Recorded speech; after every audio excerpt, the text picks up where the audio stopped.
पुणे कारागृह पोलीस भरती जी आजच पार पडलेली आहे, त्यामध्ये विचारलेला प्रश्न बघा. 44 सेंटीमीटर लांबी असलेल्या वर्तुळ कंसाचे माप 160 अंश असेल, तर त्या वर्तुळाचा परिघ किती? आता तुम्हाला जोपर्यंत ह्याचा कन्सेप्ट माहिती होणार नाही, तोपर्यंत तुम्हाला शॉर्ट ट्रिक शिकवण्यात काही अर्थ नाही. पण मी आधी शॉर्ट ट्रिक सांगून देतो, की जी शॉर्ट ट्रिक काय? तर बघा, तुम्हाला दिलेलं आहे, की 160 अंशचं जो माप आहे, ते दिलेलं आहे 44 सेंटीमीटर आणि तुम्हाला विचारलेलं आहे की 360 अंश म्हणजे पूर्ण परिघ बरोबर किती? तर याचा जर तुम्ही तिरकस गुणाकार केला तर काय येईल? 44 गुणिले 360 छेदामध्ये 160. हा शून्य कटला.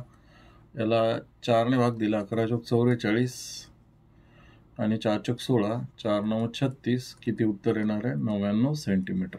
ठीक आहे. आणि हेच तुमचं उत्तर असणार आहे. पण आता कन्सेप्ट समजून सांगितल्यानंतर तुम्हाला जाणवेल की मी असं का केलेलं आहे आणि शॉर्ट ट्रिक कशी आहे. शॉर्ट ट्रिक म्हणजे हा फॉर्म्युल्यामध्ये पण बसवतात काही लोक, पण तुम्हाला जर नुसतं फॉर्म्युल्यामध्ये बसवणं आहे तर त्याला काही शिकून अर्थ नाही आहे. पहिले तर वर्तुळ कंस म्हणजे काय ते सगळ्यात मोठं कन्सेप्ट आहे. बघा, वर्तुळ दिसलं की अर्ध्याच्या वर लोकांची हवा टाईट होऊन जाते की ह्याच्यामध्ये कन्सेप्टच समजून येत नाही आणि मग गणित काय सोडवणार. ठीक आहे. तर परिघ काय, वर्तुळ कंस काय, 160 डिग्री काय, म्हणजे अंश काय, हे सगळ्या गोष्टी कळाल्या तर तुम्हाला समजेल की ॲक्च्युली उत्तर किती सोपं होतं. बघा, जर मी एक लाईन मारली इथून इथपर्यंत, ठीक आहे, आणि एखादा अँगल काढला, म्हणजे ह्या इथे बिंदू आहे, इथून मी एक लाईन मारली इथपर्यंत आणि नंतर काय म्हटलं की हा जो कोन आहे, हा कोन समजा 30 अंशाचा बनवला मी. जर हा मी 30 अंशाचा बनवला, ठीक आहे, असं करत करत मी इथे जर असा टाकला तर हा 90 अंशाचा बनेल टोटल. ठीक आहे, इथून खाली येऊन ह्याच्यापासनं. त्याच्यानंतर सरळ जर लाईन मारली मी तर ही किती अंशाची होईल? ह्या साईडला पण 90 अंश होईल. म्हणजे टोटल किती अंशाचा होईल इथून इथपर्यंत? तर तुम्ही काय म्हणाल की हा अंश किती होणार आहे? 180. तसंच हा सरळ जर खालचा जर घेतला तर तो 180 होत असतो. ठीक आहे. तर एकूण जर तुम्ही हा जर केंद्रबिंदू मानला कोणत्याही वर्तुळावरती, तर हा जो पूर्ण एखादी लाईन घ्या केंद्रबिंदूतून जाणारी, वरचे पूर्ण अंश 180 अंशाचे आहेत आणि खालचा पण 180 अंशाचा आहे. म्हणजे पूर्ण वर्तुळ हा किती अंशाचा आहे? तर तो आहे 360 अंशाचा. ठीक आहे. 360 अंशाचा वर्तुळ आहे. जर तुम्हाला कोणी अँगल विचारला की वर्तुळाचा अँगल किती, तर तो असतो 360. जर तुम्ही डायमीटर म्हणजेच काय, व्यास जर ह्याच्यामधून काढला, व्यास जर केंद्रबिंदूतून काढला, तर तो काय असतो? वरचा 180 असतो, खालचा 180 असतो. पूर्ण वर्तुळ 360चं असतं. आता राहिलं कन्सेप्ट परिघाचा. परिघ काय भानगड आहे?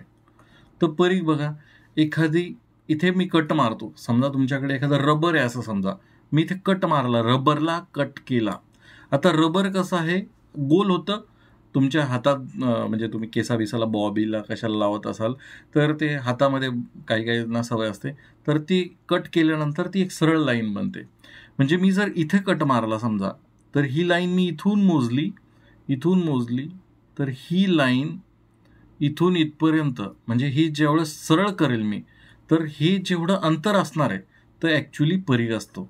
पण ते आता वर्तुळामध्ये असल्यामुळे त्याला कसं मोजतात? ही बाहेरची जे आहे, याला सर्कम्फरन्स, ज्याला परिघ असं म्हणतात, त्याला हे बाहेरचं लेंग्थ किंवा लांबी असं तुम्ही त्याला म्हणू शकता.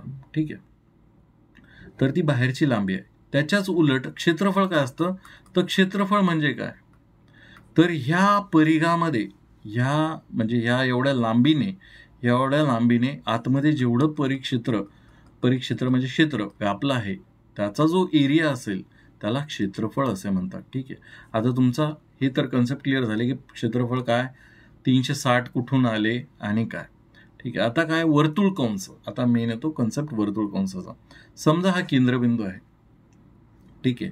आणि मी काय केलं की इथून एक लाईन मारली, इथे कुठेतरी हा त्रिज्या झाली, इकडे कुठेतरी त्रिज्या मारली, इकडे कुठेतरी त्रिज्या मारली. ठीक आहे.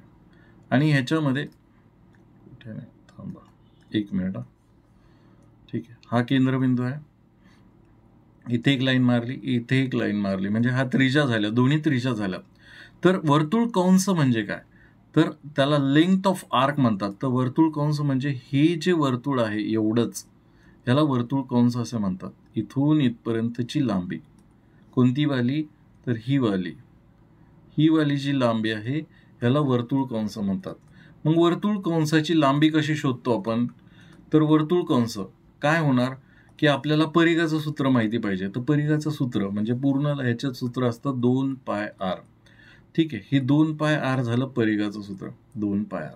पण वर्तुळ कंसाचं सूत्र ज्यावेळेस आपण काढतो तर वर्तुळ कंस ही कुठल्या दोन अँगलमध्ये बनलेलं असतं त्याच्यावरती खूप निर्भर करतं.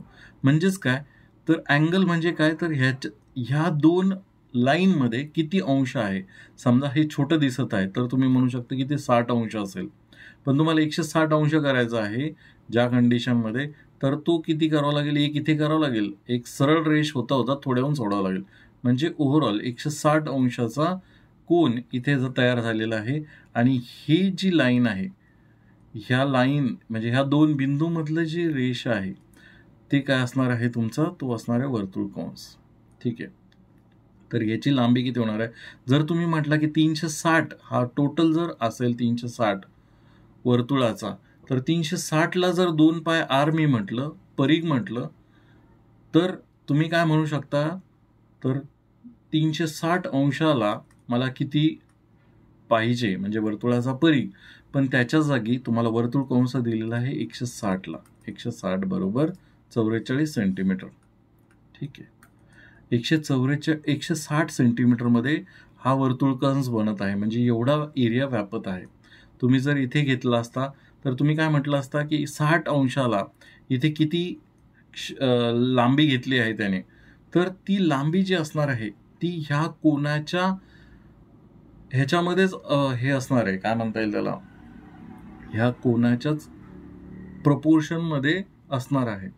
तर मग सगळ्यात महत्त्वाचं राहतं, जर 160 अंशाला 44 सेंटीमीटर एवढी लांबी तयार होते, या दोन 144 मध्ये 160 मध्ये जर 44 सेंटीमीटरचा लांबी तयार होत आहे, तर ही टोटल लांबी किती, तर उरलेला टोटल लांबी तुम्ही म्हणू शकता की 160ला 44 तर टोटल आहे 360चा बरोबर किती. आता वर्तुळ कंसाची ज्यावेळेस तुम्हाला लांबी विचारतात किंवा दिलेली असते तर त्याचं एक सूत्र आहे. वर्तुळ कंस काढायचा आहे लेंग्थ ऑफ आर्क. तर तो फॉर्म्युला कसा डिराईव्ह झालेला आहे बघा. अँगल कितीचा आहे, हा अँगल मी मानला इथं 60 घेतला, पण इथे मी मानला की थिटा त्याचा अँगल आहे. थिटा भागीला 360 गुणीला परिघ. जर कोणी तुम्हाला म्हटलं असतं की याचं क्षेत्रफळ किती, तर ह्याच्या जागी आपण परिघाच्या जागी क्षेत्रफळ घेतलं असतं. ठीक आहे, एवढं तर कळालं वर्तुळ कंस काय भानगड आहे, त्याचा फॉर्म्युला काय. मग आपल्याला काय दिलेलं आहे, काय युट्यूबरने तुम्हाला सोडून पण दाखवलं असेल की θ/360 इंटू परिघ बरोबर तुम्हाला जे दिलेलं आहे 44 सेंटीमीटर. म्हणजेच काय, वर्तुळ कंसाची लांबी. मग θ/360 मग थिटा आहे म्हणजे ह्याच्यामधला कोन होता 160 भागीला 360 गुणीला परिघ, जो की तुम्हाला पूर्ण वर्तुळाचा विचारलेला आहे, गुणीला 44. मग हा 360 इथे भागाकारात आहे, तिकडे पाठवला हा गुणाकारात जातो. इकडे 160 गुणाकारात होता, तिकडे पाठवला हा भागाकारात जातो. सेम झाले बघा, 44 गुणिले 360 44 गुणिले 360 भागीला 160 तर उत्तर कसंही काढलं तर 99 सेंटीमीटर हेच तुमचं उत्तर येणार आहे. आणि तुमचा माझ्यामुळे थोडासा टाईम वेस्ट गेला असेल त्याबद्दल मी सॉरी म्हणतो, कारण की काही विद्यार्थ्यांना एकदम डिटेलमध्ये कन्सेप्ट नको असतात, त्यांच्यासाठी मी हात जोडून माफी मागतो. त्याच्यामुळे सुरुवातीलाच मी शॉर्ट ट्रिक सांगून दिली होती. ठीक आहे, जर तुमचे कोणतेही डाऊट्स असतील तर टेलिग्राम ग्रुपवरती तुम्ही तुमचे प्रश्न मला बिंदास पाठवू शकता. आपण नाममात्र फीस 59 रुपयामध्ये इथे मंथली मेंबरशिप चालू केलेली आहे. मंथली म्हणजेच काय, एका महिन्यासाठी 59 रुपये. आणि त्यामध्ये बेनिफिट काय आहे, तुम्ही कोणताही व्हिडिओ किती वेळेसही बघू शकता, काही एक लिमिट नाही आहे, अनलिमिटेड टाईम तुम्ही तो व्हिडिओ बघू शकता आणि एकाच महिन्यामध्ये तुम्ही माझा कोर्स संपू शकता. आपले एक व्हॉट्सअप चॅनलसुद्धा आहे, त्याला कनेक्ट होण्यासाठी तुम्ही राईट साईडचा QR कोड स्कॅन करू शकता. धन्यवाद.